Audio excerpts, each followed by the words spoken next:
mengajak, mengingatkan seperti Nabi Yuna Muhammad SAW mengingatkan. Apa kata beliau?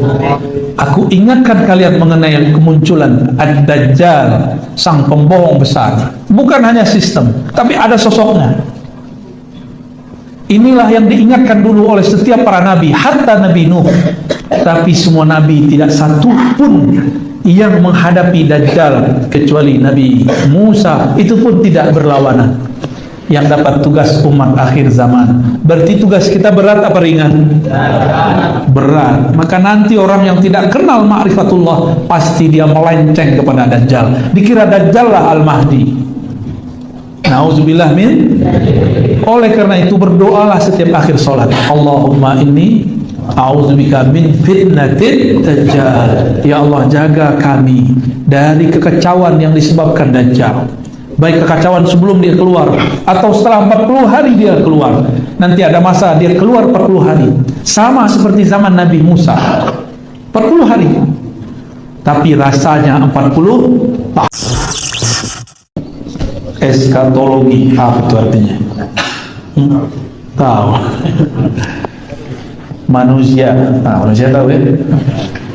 Eskatologi biasanya diartikan ilmu. Logi itu logos, ilmu, kata-kata yang berkaitan dengan alam di luar kita, alam akhir zaman. Sebenarnya nggak di luar kita juga ya. Jadi alam atau kejadian atau pengetahuan tentang akhir zaman. Tapi ini sudah ada akhir zaman ya? Sebenarnya eskatologi dan manusia sudah cukup. Tapi khawatir nih Madura salah paham. Maka ditambahkan akhir zaman, ilmu akhir zaman dan manusia akhir zaman. Itu kita di akhir zaman bukan? Atau merasa masih panjang nih? Udah sebanyak itu kiai wafat, udah sebanyak itu orang meninggal karena virus.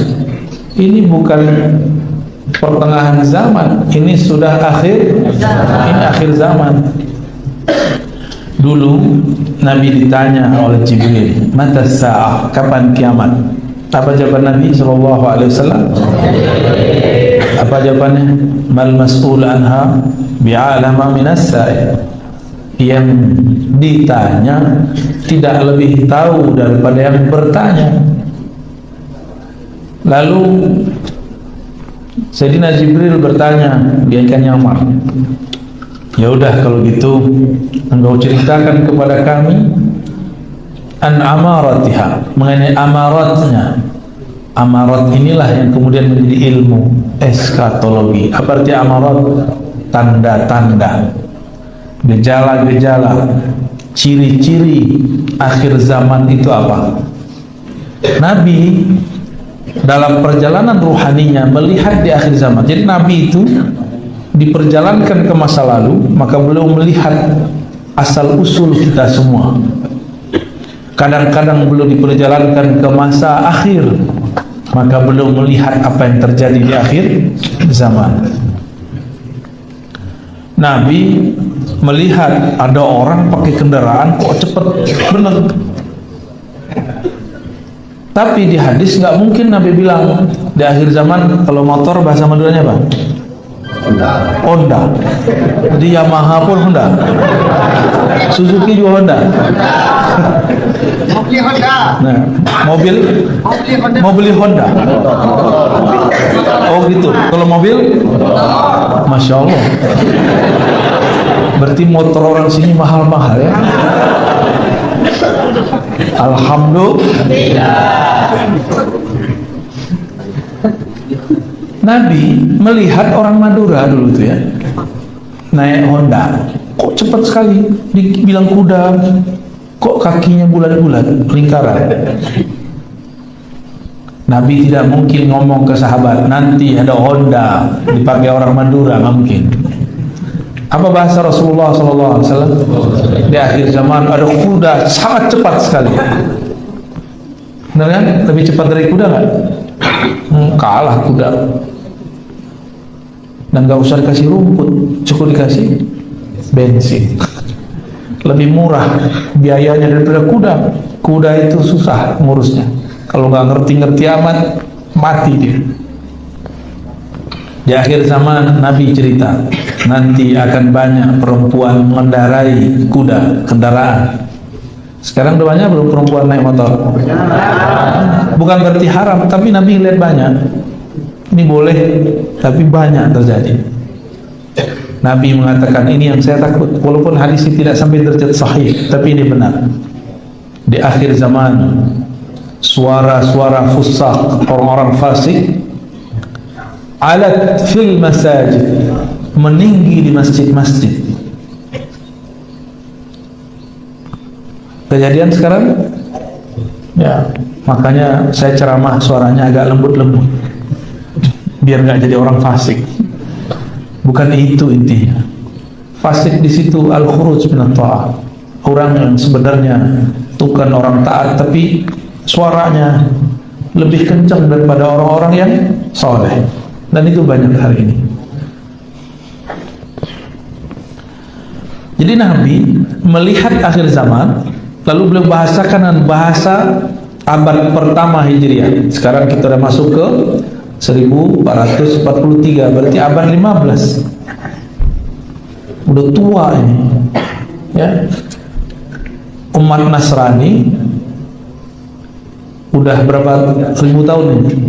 Sayyidina Isa lahir tahun pertama Masehi. Sekarang udah 2000 berapa? 2022 ya? Saya rasa kok 2021. Udah 2021. Yahudi sebelumnya lagi. Ini menunjukkan bahwa setiap umat mempunyai masa dan kadar masing-masing. Dan hampir setiap umat itu jaraknya cuma 1500 sampai 2000. Umat kita belum tahu karena hadisnya dhaif. Umur umatku 1500 tahun, tapi hadisnya dhaif. Namun Imam Suyuti membenarkan ini berdasarkan ilmu huruf hisab jumal. Itu pakai surat Al-Qamar. Iqtarabatis sa'ah wansyaqqat al-qamar. Itu dihitung pakai ilmu huruf, jumlahnya 1500 tahun. Telah dekat kiamat dan terbelah bulan. Dihitung 1500 tahun. Kalau iya begitu, ini kalau iya ya, kita kan belum bilang iya. Kalau 1443 itu hitungan hijrah sampai sekarang. Kalau Nabi Muhammad mulai dakwah semenjak 10 atau 13 tahun sebelumnya, kita anggap 10 tahun. Karena riwayat Imam Tirmizi mengatakan Nabi 10 tahun di Mekah. Tapi riwayat kedua 13 tahun di Mekah. Kita ambil saja 10 biar gampang hitungnya. Sekarang 1443 tambah 10 tahun lagi berapa? 1453. Berarti umur umat nggak nyampe 50 tahun lagi. Kalau versi riwayat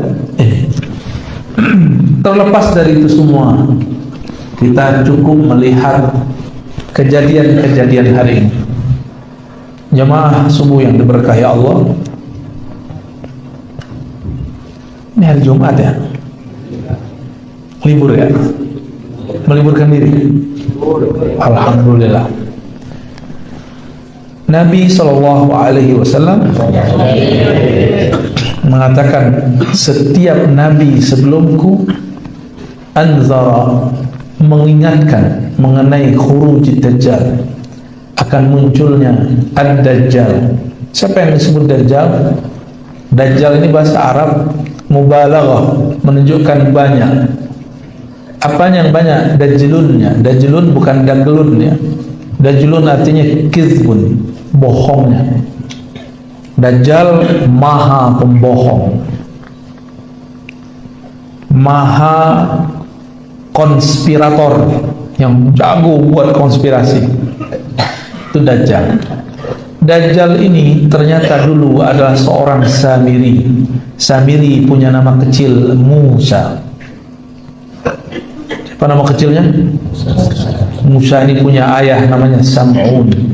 Sam'un ini punya istri, belum hamil-hamil. udah datang ke tabib, ke wali segala macam, belum juga hamil. Terakhir dia datang ke seorang yang dianggap tabib, tapi ternyata adalah iblis yang menyamar. Hati-hati, kadang-kadang ada iblis menyamar atau minjem dukun. Ketika menyamar, Syam'un dan istrinya mengatakan, wahai tuan tabib, mohon bimbing kami, ajarkan kami, obati kami. Istri komandul, aku pengen punya anak. Kata iblis yang nyaman jadi dukun, baik, kamu dijamin punya anak, tapi syaratnya satu, lakukan hubungan suami istri di kuil berhala setan. Akhirnya mereka bilang, penting punya anak, mau gimana aja terserah. Maka datanglah dua orang ini, sepasang ini, ke kuil yang banyak berhalanya. Mereka lakukan hubungan di situ. Tidak ada doa, langsung tancap gas. Ternyata setiap hubungan tanpa doa, langsung iblis ikut serta menikmati. Yang capek kita. Terjadilah kemudian hubungan spesial, tumpahlah an-nutfah dari si Syam'un kepada istrinya. Tapi itu bukan nutfah dia, itu nutfahnya iblis. Walhasil si istri hamil. Lahirlah pendek kata anak namanya Musa. Musa itu nama belakangan, tadinya nggak ada namanya. Tiba-tiba kampung Samara banjir. Ayahnya tidak tahu hanyut kemana. Ibunya juga hilang. Tiba-tiba Allah kirim Sayyidina Jibril. Hai Jibril, itu ada anak kecil, kamu selamatkan. Anak kecilnya aneh, kamu selamatkan. Itu anak kecil matanya belean, atau belean. Apa kata orang Madura? Bilaan. Sahih kan? Bilaan. Biar nanti kalau ditanya, kamu bisa bahasa Madura? Bisa. Bilaan. Langsung digampar sama ngomong. Dan ini anak sepertinya aneh, kakinya tidak berkembang. Maka diambil oleh Sayyidina Jibril, diajarkan zikir dan dizikirkan supaya sembuh. Seharusnya ini anak tidak selamat, tapi diselamatkan. Berarti Allah juga yang ingin menyelamatkan tuh. Seharusnya kakinya tidak bisa berdiri, tapi dizikirkan Sayyidina Jibril sembuh. Tapi sembuhnya setelah 10 tahun.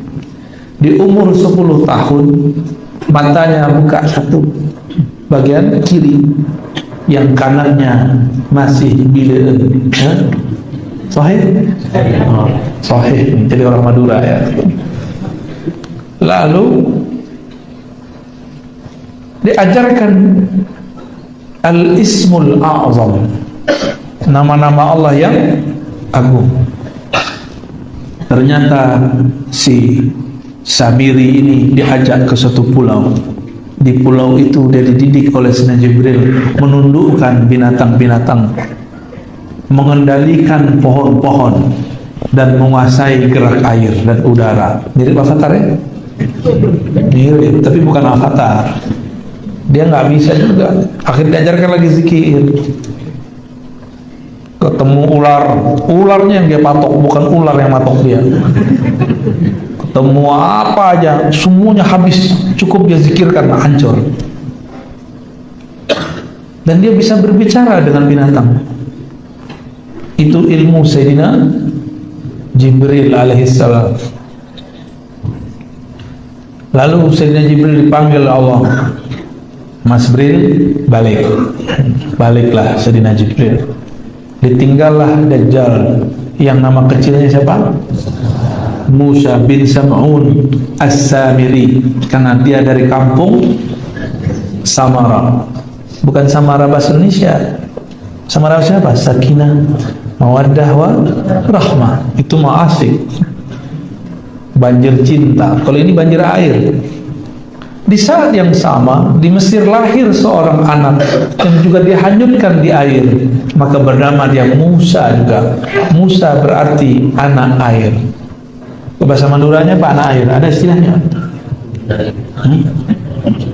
Yang satu kata gitu nggak ada ya? Nggak ada. Sama berarti dengan bahasa saya. Dan ini juga aneh, yang mungut Allah setting yang mungut justru musuhnya Allah, Fir'aun. Kalau tadi yang mungut siapa? Malaikat Jibril. Inilah hebatnya Allah Subhanahu wa ta'ala. Tidak mesti orang yang dididik orang hebat jadi hebat. Tidak mesti orang yang bersama orang soleh jadi soleh. Tidak mesti orang yang hidup di tengah istana diasuh oleh raja durjana kemudian menjadi durjana, menjadi fasik, belum tentu.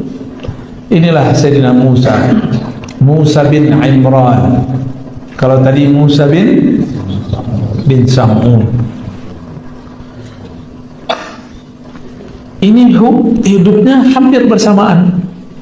Hidupnya hampir bersamaan. Setelah besar Nabi Musa remaja, diajak gelut sama orang Mesir. Orang Mesir tinggi-tinggi.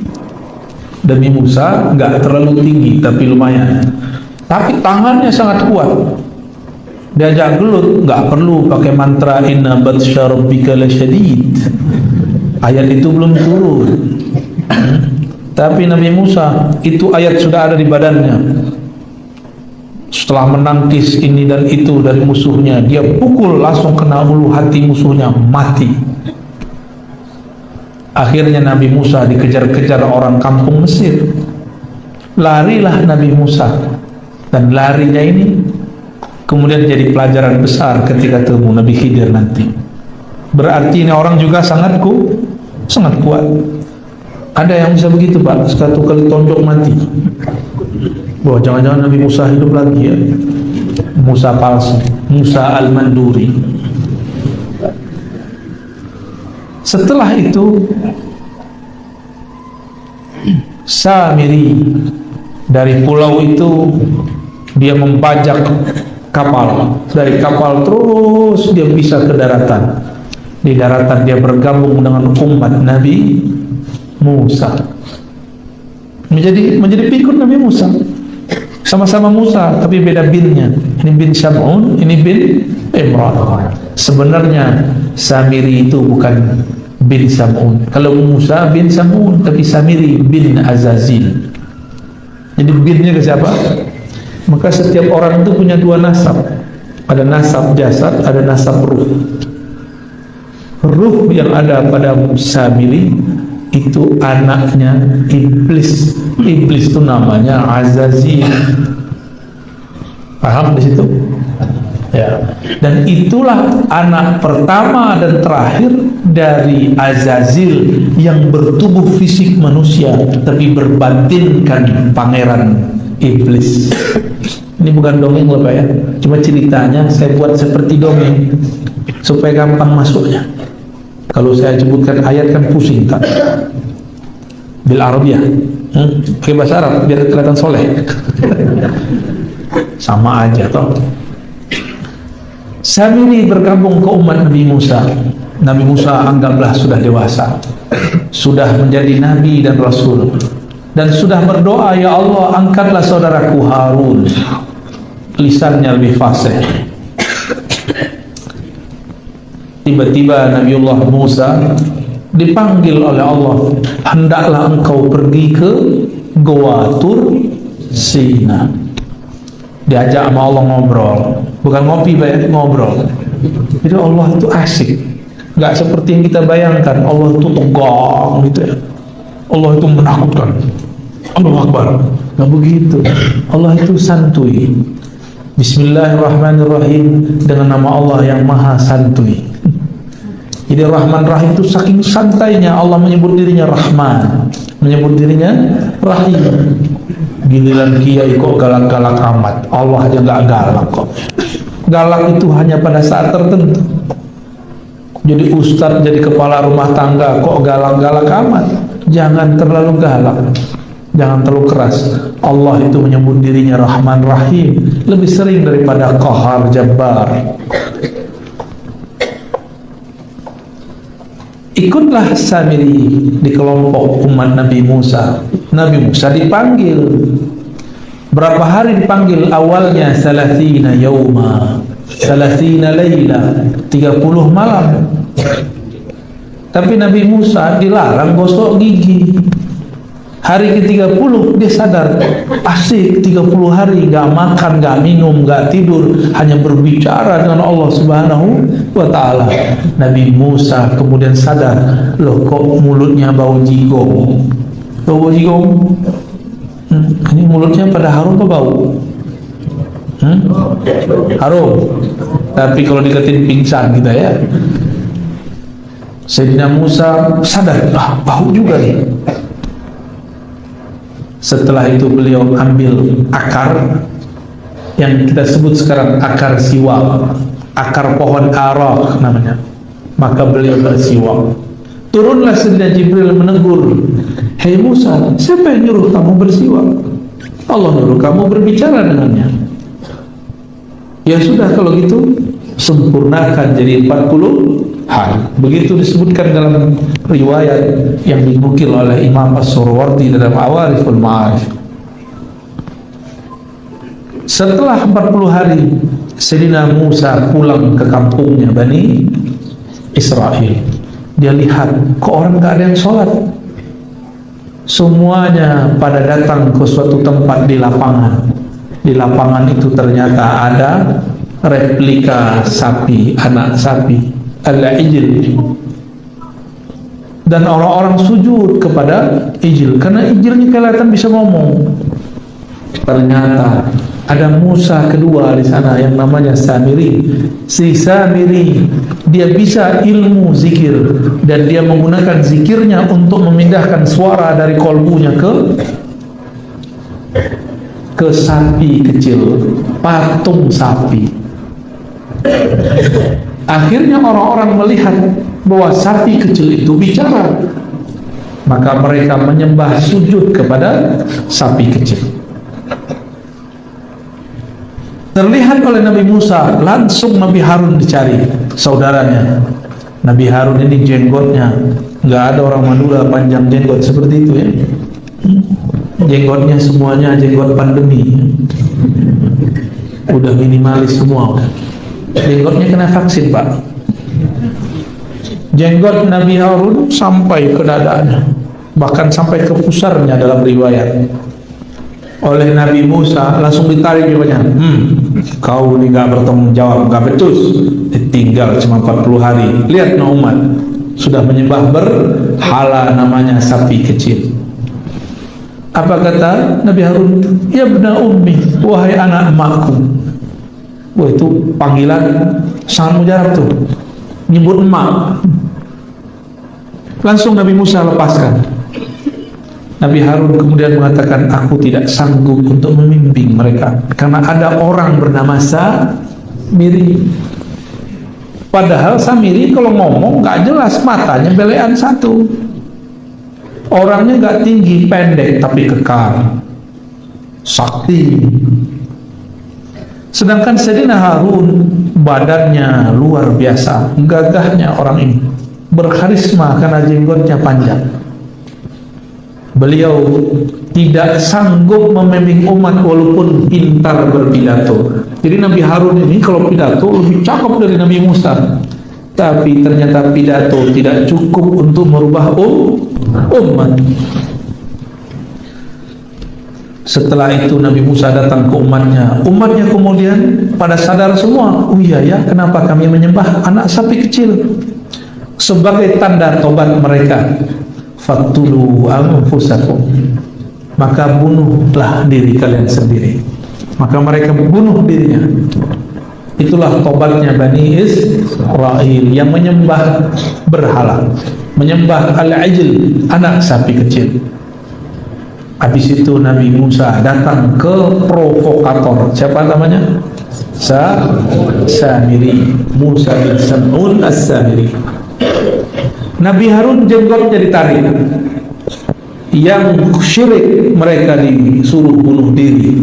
Tapi giliran Sam'un, Musa bin Sam'un, Nabi Musa cuma ngomong gini, ma khatbuka ya Samiri, apa yang kau katakan wahai Samiri? Kok jadi lembut? Kok nggak keras? Kok nggak jenggotnya ditarik? Kalau perlu kepalanya dipukul? Enggak.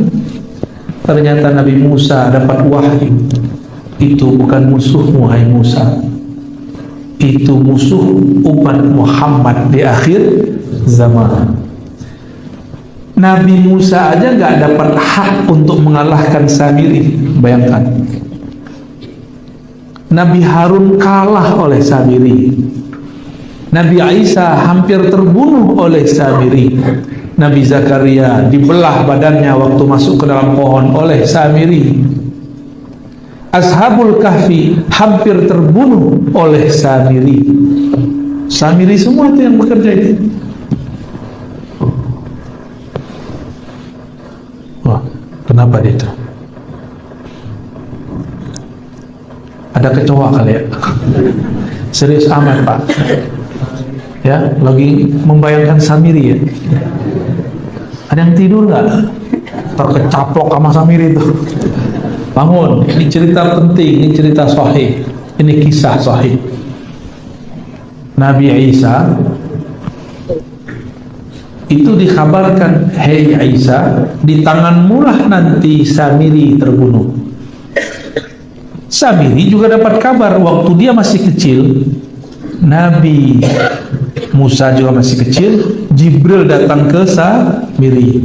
Itu Jibril bawa dan ngasih kabar, hei Samiri, nasibmu nanti berakhir di tangan Isa. Maka si Samiri ini dia pergi setelah dibentak Nabi, bukan dibentak, disapa Nabi Musa, dia kemudian pergi. Tak tahu dia melalang buana kemana. Dia sedang mempersiapkan diri untuk membunuh sosok namanya Isa. Maka dia pelajari siapa saja yang membersamai Nabi Isa. Dapatlah kabar bahwa ada paman dari Maryam namanya Zakaria. Nanti itu udah meninggal Nabi Musa ya, udah masanya udah panjang. Orang inilah yang akan menjaga Sayyidatuna Maryam yang akan melahirkan Sayyidina Isa. Diburulah orang ini tapi bisa selamat. Akhirnya Sayyidina Zakaria dapat menjaga Sayyidatuna Maryam. Sayyidatuna Maryam pun kemudian disebutkan rahasianya, kenapa dialah yang dapat izin membunuh Dajjal. Coba lihat tadi, ayahnya Samiri, Sam'un, bersekutu dengan iblis Azazil, sehingga lahirlah anak. Sebenarnya itu anak Azazil, anak iblis, tapi numpang lewat perut istrinya Sam'un. Dan gak mungkin lawannya kecuali yang setara. Maka Allah utuslah Jibril, bukan untuk menggoda Maryam, tapi untuk meniupkan kun dalam perut Maryam. Apa kata Maryam? Bagaimana mungkin aku hamil? Tidak ada laki-laki satupun yang menyentuhku. Bahkan beliau mengatakan, A'udzu birrahman, aku berlindung kepada Allah yang Rahman, in kunta taqiyya, wahai orang yang jika kamu benar-benar bertakwa. Ini orang mesti nyamar jadi cowok, jadi cowok paling keren di dunia. Tapi Sayyidatuna Maryam enggak berpaling, dia tetap dalam zikirnya. Ketika dikabarkan inilah kehendak Allah kepadamu wahai Maryam, barulah kemudian dia terima. Maka di dalam perut Sayyidatuna Maryam muncullah janin Nabi Isa. Ada ayahnya? Gak ada. Maka wajar kalau ada kelompok yang mengatakan Isa ibnullah, karena gak ada bapaknya. Wajar, karena mereka mikirin kalau punya anak mesti ada bapaknya. Mereka lupa Nabi Adam gak punya ayah, gak punya ibu. Jadi itu, ya gak? Sayyidatuna Hawa punya ibu nggak? bapak doang, mau Pak begitu. Tiba-tiba kita punya anak, gimana? Emaknya nggak ada, dapat beban doang. Sedangkan Sayyidatuna Maryam, ada ibunya Maryam, tapi tidak ada ayahnya. Lahirlah Sayyidina Isa. Hanya sosok begini yang bisa mengalahkan siapa? Tapi dengan perintah imam di kalangan umat akhir zaman. Nah, ini canggihnya di situ. Nabi Muhammad SAW diberikan kabar bahwa di saat sosok yang bernama Yesus atau Isa disalib, itu bukanlah Nabi Isa. Wa ma salabuhu, tidaklah mereka menyalibnya. Wa ma qataluhu, tidaklah mereka membunuhnya. Tetapi subbiha, tetapi diserupakan dengannya. Allah angkat beliau, rafi'uka ilayya, aku angkat engkau, mutawafika, aku sempurnakan urusan. Di saat itu umur Nabi Isa 32,5 tahun, mau masuk 33 tahun. Itu seumuran siapa Pak? Ali berapa murid? 34. Ya, masih lebih tua antum. Kita berapa jam? Mu'alam. Masih muda dia ini ya. 33 atau 32. Ketika Samiri nyamar jadi murid Nabi Isa, namanya Yudas Iskariot. Siapa nama muridnya? Yudas Iskariot ini nyamar jadi orang soleh, dan dia bisa merubah matanya menjadi mata yang agak sedikit tidak belean. Walhasil murid-murid Nabi Isa tidak satupun sadar kalau ini adalah Samiri. Berhasillah buat konspirasi. Ternyata ketika mereka makar, Allah lebih bagus makarnya. Dia makar ingin membunuh Nabi Isa ketika tidak ada orang. Ternyata apa yang terjadi? Allah serupakan Nabi Isa dengan seseorang. Orang itu yang ditangkap. Berarti gagal Samiri. Samiri dapat kabar yang bunuh dia Nabi Isa. Dia pengen merubah takdirnya. Aku akan rubah takdirku. Akulah yang membunuh Isa. Gaya amat melawan takdir ya. Jadi yang suka-suka melawan takdir itu temannya Samiri. Yang gak terima musim pandemi itu kawannya Samiri. Yang gak terima kalau Indonesia kalah 4-0 itu belum teman Samiri, cuma salah agak ke kiri-kirian. Jangan serius amat Pak ya, sedih juga ya 4-0 ya. Baik. Lalu Samiri ini berkembang terus, ketemu Ashabul Kahfi. Dia mau hancurkan Ashabul Kahfi, tapi Allah selamatkan Ashabul Kahfi. Maka selamatlah Ashabul Kahfi masuk satu goa di Yordan. Alhamdulillah kami sudah pernah ke sana, tapi sekarang Allah tutup tempatnya. Itu mereka tidur 309 tahun. Itu tidur apa itu? Ada nggak tidur 309 tahun? Itu tidur yang bukan tidur, tubuhnya yang tidur, ruhnya nggak tidur. Ruhnya bersama Allah Subhanahu wa Ta'ala. Kan semua orang yang tidur, ruhnya diambil, dipegang, lalu dibalikkan. Tapi dikembalikannya bukan tidur malam, bangun pagi. Kapan dikembalikan? Setelah 309 tahun. Lalu dikeluarkan sebentar, dimasukkan lagi. Pertanyaannya, ada nggak hadis yang menyebutkan Ashabul Kahfi mati? Nggak ada. Oleh karena itu, dalam hadis-hadis yang dikumpulkan Imam Qurtubi dalam kitab Tazkirah, beliau menyebutkan bahwa di akhir zaman Allah bangunkan kembali Ashabul Kahfi. Nanti dia berjuang bersama Imam Mahdi Nabi Isa melawan Ya'juj Ma'juj, bukan melawan Dajjal. Dajjal nanti urusan kita. Ternyata Ashabul Kahfi ini pengikut Nabi Isa. Hidupnya antara Nabi Isa diangkat dengan Nabi Isa, Nabi Muhammad diutus. Di antara itu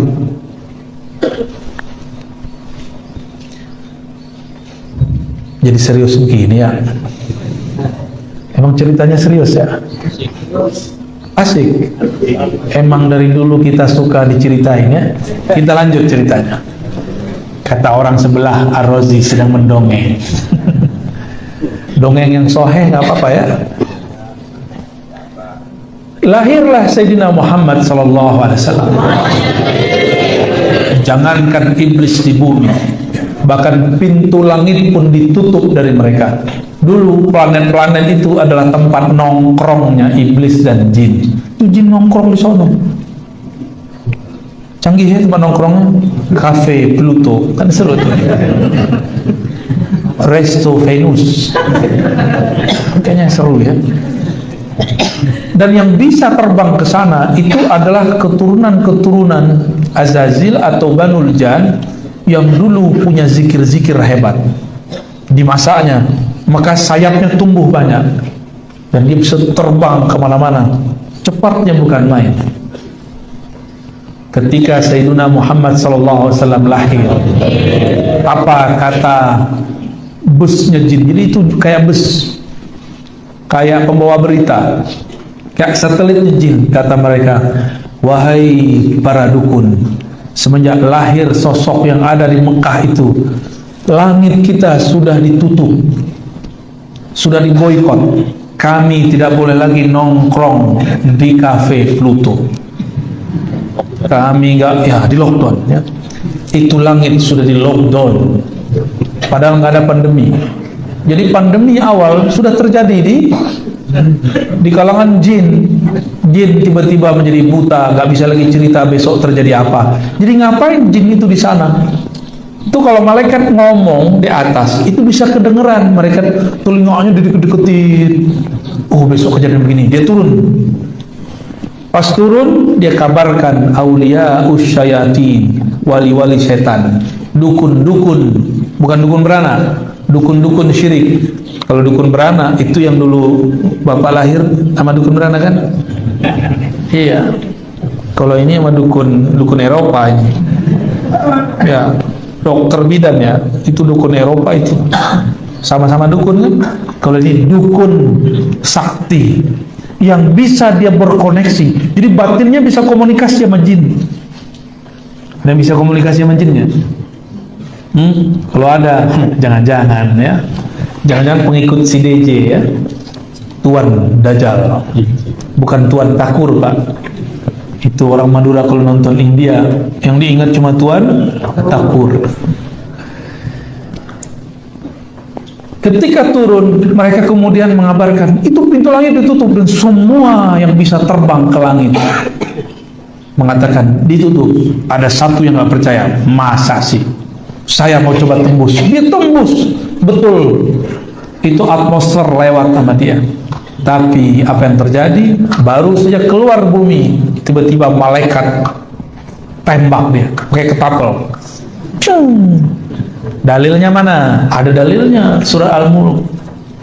Walaqad zayyana as-samaa'a ad-dunya bimasabiha wa ja'alnaha rujuman lisyayatin.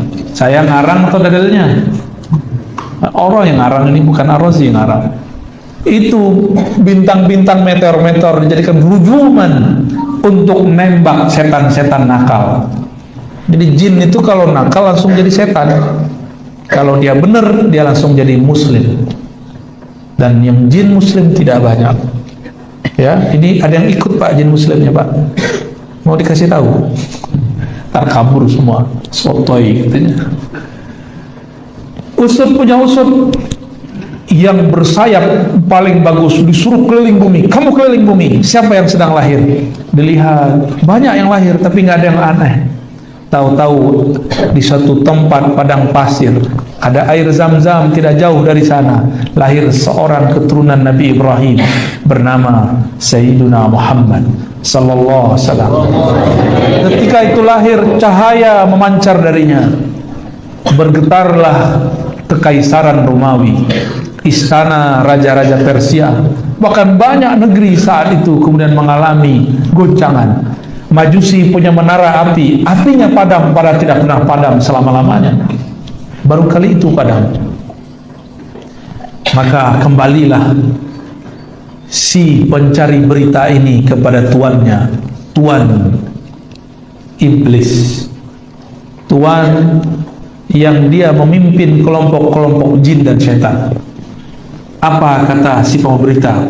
Wahai tuan, ternyata ada sosok bercahaya lahir di Makkah.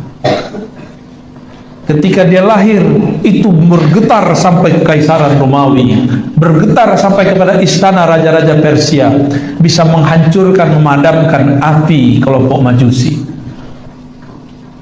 Barulah kemudian bergetar, ketakutan itu iblis. Wah, oh ini zamannya. Berarti ini nabi yang ditunggu-tunggu, yang merupakan musuh besar kita. Dia dan umatnya setara dengan nabi-nabi, semua nabi yang ada. Jadi kita ini kalau jadi ulama itu setara dengan nabi zaman dulu, Pak. Kalau ulamanya benar, kalau ulamanya benar, kalau alama beda lagi. Apalagi ubaru. Sekarang banyak ubaru, dikit-dikit bid'ah. Kullu bid'atin dalalah wa kullu dhalatin finnar. Kayaknya dia doang yang bisa baca hadisnya. Sadarlah mereka. Di saat itu Allah kemudian ambil si Dajjal yang sedang mencari-cari, dikerangkeng di suatu pulau, dirantai. Saat dia dirantai, Tamim Ad-Dari sempat melihatnya. Jadi Tamim Ad-Dari ini pelaut. Ketika dia terdampar di satu pulau, nggak tahu pulaunya di mana, dia melihat sosok Dajjal. Saat itu masih dirantai. Sekarang dia lepas pada rantainya.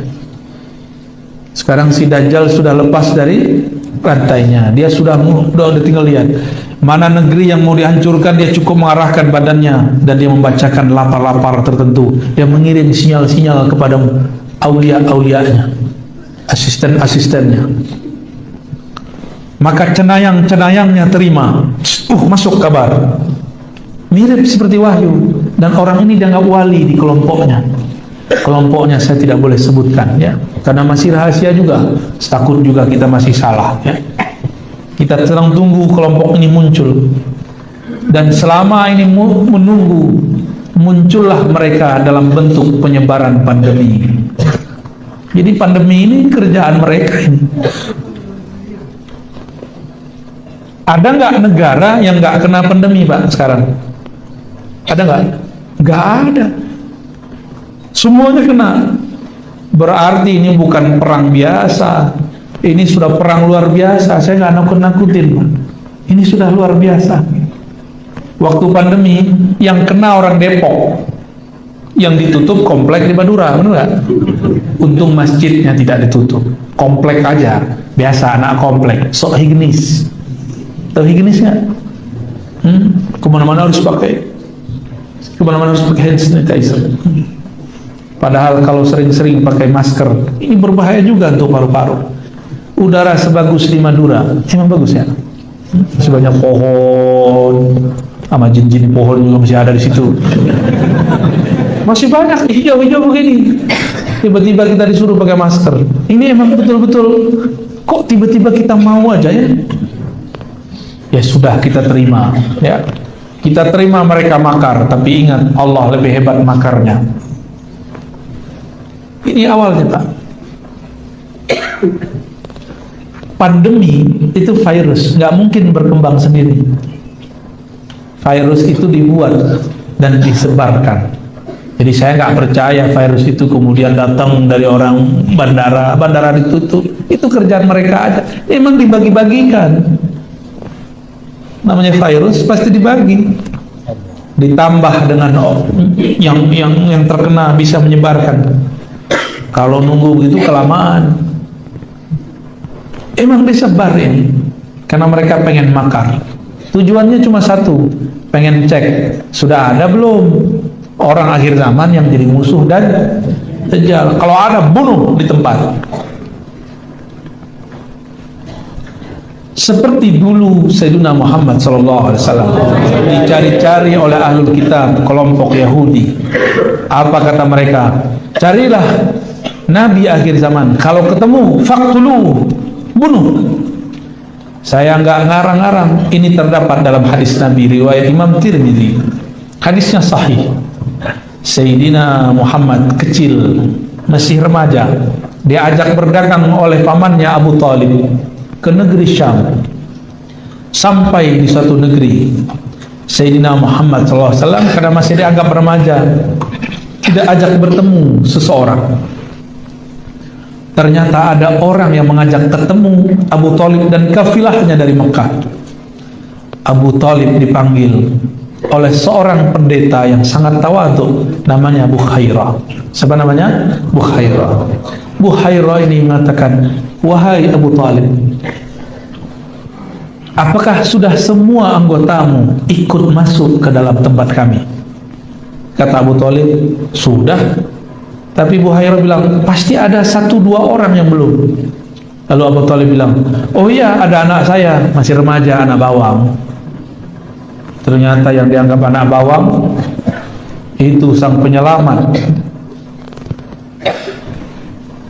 Bukhairah mengatakan, bawa aku kepadanya. Akhirnya Abu Talib membawa sosok Bukhairah kepada Nabi Muhammad muda. Terjadilah dialog ini tidak disebutkan dalam hadis, tapi disimpan dalam kolbu ahli ma'rifat. Mereka berdialog. Selesai dialog, maka kemudian Bukhairah ngomong kepada Abu Talib. Apa kata beliau? Hai Abu Talib, hazal ghulam nabiyyun. Anak ini bukan anak sembarangan, ini nabi. Abu Talib merinding dengar, nabi? Apa itu nabi? Bengong dia. Ini Sayyidul Anbiya wal Mursalin. Ini penghulu para nabi sebelumnya, para rasul sebelumnya. Yang kamu bawa ini, tolong bawa pulang. Segera pulangkan dia. Karena kalau Yahudi ketemu, qataluhu, pasti mereka membunuhnya. Karena ini sosok yang mereka mau bunuh dari dulu. Akhirnya Abu Talib kaget dan dia mengirim 1 orang menemani Sayyidina Muhammad remaja untuk pulang. Lalu Nabi Muhammad jadi pengembala lagi, kemudian beliau mengurusi Ka'bah lagi, macam-macam pekerjaan Nabi Muhammad di Mekah, sangat sibuk karena anak dan cucu dari yang mengurusi Mekah. Jadi kalau ketemu sosok ini pasti dibunuh. Nabi SAW mengatakan, nanti di akhir zaman akan ada keturunanku min ahli baiti, min waladi Fatimah, dari keturunan Sayyidah Fatimah, ismuhu yuwati usmi, isimnya sesuai dengan isimku. Isim artinya tanda, tandanya sama dengan tandaku. Isim berarti ilmu, ilmunya tinggi seperti tingginya ilmuku. Itu yang disebut ismuhu yuwati usmi.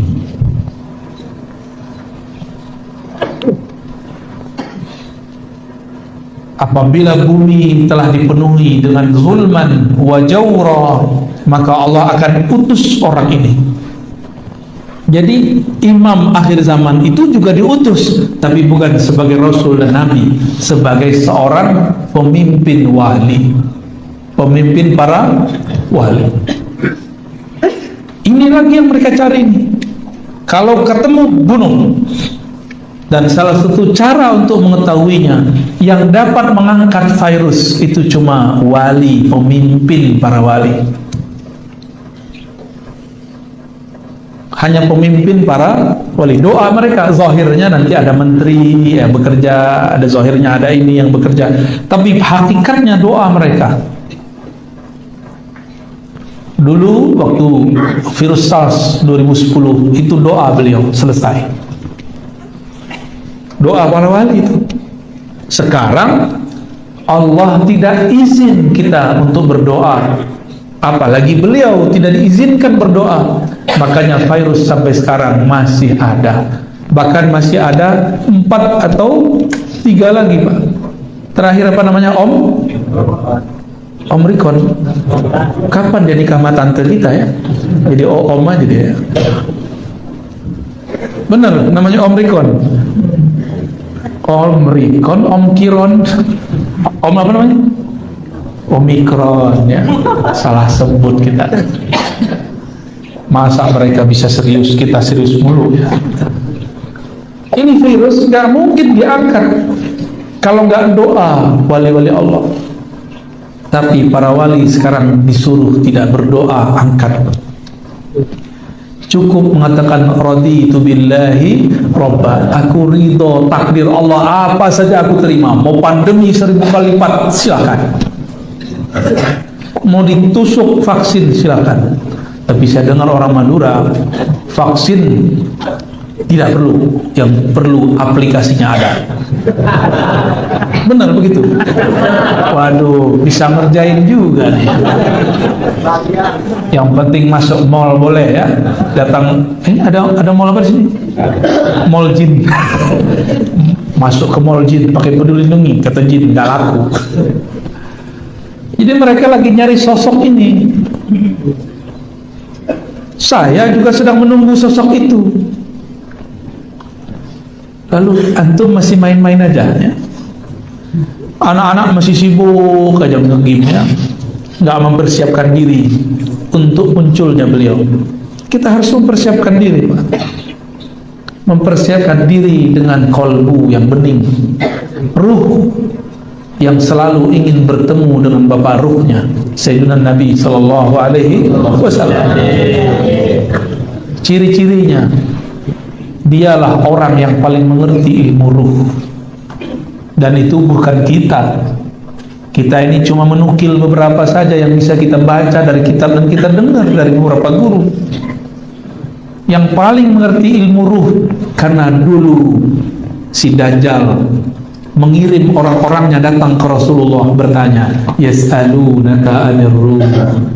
Mereka bertanya kepada engkau, hai Muhammad, apa hakikat ruh? Ar-ruh. Lalu Allah mengatakan ke Nabi Muhammad sallallahu alaihi wasallam, Qulir ruh min amri Rabbi. Katakan hai Muhammad, ar-ruh itu urusan Tuhanmu, bukan urusan kalian. Wa ma utitum, ini jangan salah paham, tidaklah kamu diberikan wahai ahli kitab, bukan Nabi Muhammad. Wa ma utitum, kan Nabi yang ngomong. Katakan hai Muhammad, wa ma utitum, kalian ini hai ahli kitab tidak diberi ilmu ini illa qalila, kecuali sedikit. Tapi ini sedikit menurut Allah. Orang kaya Madura itu biasanya pengusaha busi sama pupuk, benar kan? Benar nggak? Sampai ke Jakarta, Pak. Itu kalau Bapak jalan di Parung, samping kiri kanan ada rongsokan mobil-mobil mewah atau mobil-mobil yang ada besinya, itu pastikan Al-Manduri. Orang Parung aja bingung, ini siapa yang punya tanah seluas ini? Siapa yang bisa beli bekas-bekas mobil sebanyak ini? Itu orang Madura itu. Kalau dia bawa ke sini, Pak, nggak muat lagi pulau ini ya. Baik. Apa kata Nabi? Wa ma utitum minal ilmi illa qalila. Kamu tidak beri ilmu tentang ruh kecuali sedikit. Sedikitnya orang kaya 1 M. Sedikitnya orang lebih kaya lagi mungkin 1 triliun. Orang paling kaya di dunia 10 triliun itu batuk, Pak. Ngeluarin Inggris keluar 10 triliun. Tapi sedikit anak kecil 500.000 ya. Sedikitnya kita berapa? 1000. Nah, nanti cek aja pas Jumatan, masuk kotak berapa tuh? Itu yang paling sedikit itu. Ada yang keluarnya 5.000, wah berarti sedikit dia 5.000. Ada yang keluar 50.000, wah berarti sedikit dia 50.000. Ini yang mana nih? Yang sedikitnya 50.000 apa 5.000? 50.000 ya? Wah, keren berarti. Atau nggak keluar? Ini belum curhat, nggak keluar. Baik. Yang dicarinya siapa? Yang mengerti ilmu ruh. Maka sampai sekarang yang diuber-uber, yang dicari-cari mereka, yas'alunaka 'anir ruh, itu aja. Mereka lagi cari sosok yang mengerti ilmu tentang ar-ruh. Kalau ketemu diapain? Kalau nggak bisa diajak kerjasama, bunuh. Gitu. Yang saya sampaikan sekarang mungkin di YouTube itu cuma yang tertulis di kitab aja. Itu belum banyak ilmu ruhnya, belum seberapa. Jangan dikira itu keren Pak, itu biasa sekali. Itu aqallul qalil, lebih sedikit lagi daripada yang qalil-qalil itu.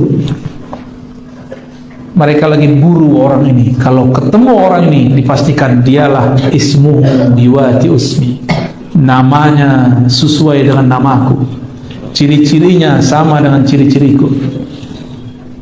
Lagi nyari itu. Mungkinkah Allah membiarkan orang yang memegang rahasianya ember? Tahu ember? Suka ngomong-ngomong, ngaku jadi Imam Mahdi di Facebook. Ada nggak? Ada banyak. Ngaku jadi Imam Mahdi di YouTube. Ya salah. YouTube itu punya mereka. Ngaku di situ habis ente. Maka orang-orang yang ngaku jadi Imam Mahdi di YouTube, di Facebook belum mati-mati kan itu orang, berarti bukan mereka. Karena kalau dia ngaku di YouTube selesai dia. Jadi nanti kita akan dihadapi masa yang tidak lama lagi, sedikit lagi akan banyak orang ngaku dirinya Imam Mahdi.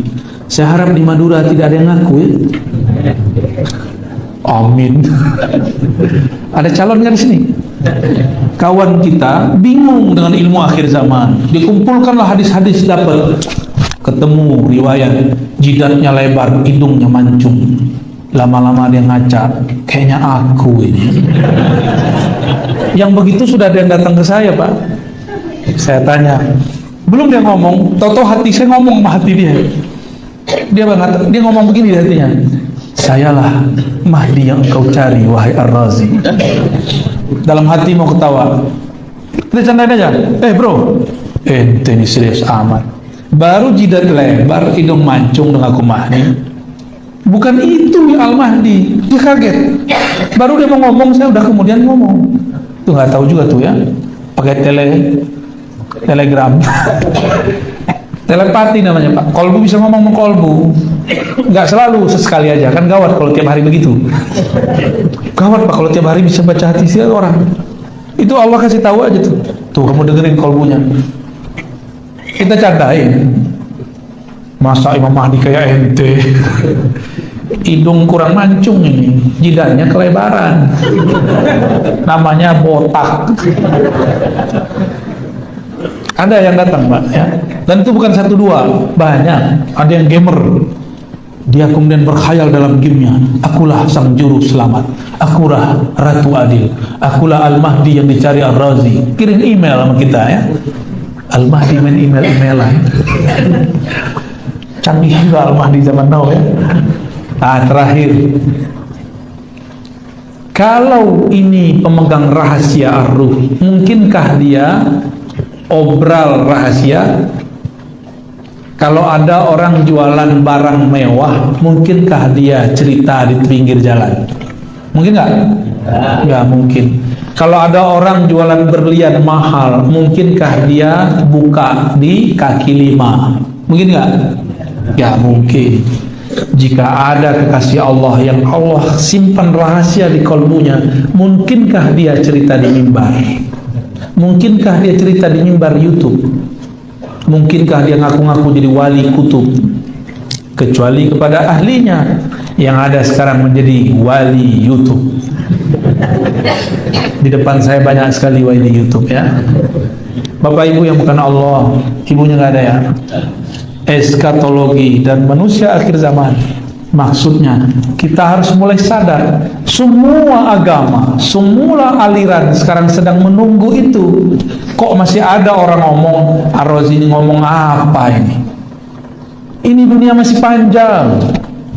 Dia lupa 2 tahun lalu kayak mau mati, kayak mau stres di kompleknya ketika pandemi di Depok. Tapi yang tutup komplek dia. Pandeminya di mana? Depok Pak, orang pertama kena, itu langsung tutup semua komplek di mana-mana. Aneh ya tuh. Berarti betul pandeminya ada, cuma beritanya lebih besar dari kenyataannya. Tapi kemarin kejadiannya lebih besar dari beritanya. Setiap hari ada sekian orang mati, tapi beritanya dikurang-kurangi. Itulah kerjaan mereka ya.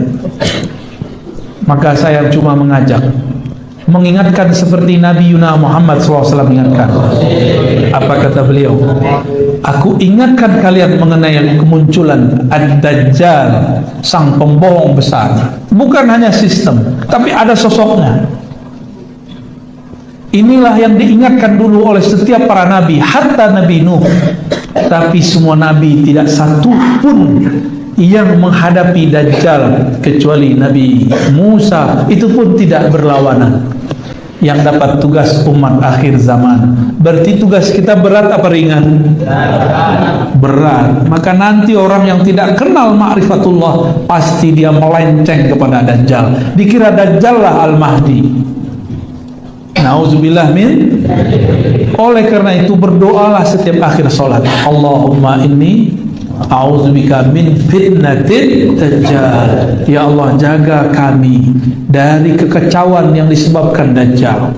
Baik kekacauan sebelum dia keluar atau setelah 40 hari dia keluar. Nanti ada masa dia keluar 40 hari. Sama seperti zaman Nabi Musa. 40 hari. Tapi rasanya 40 tahun.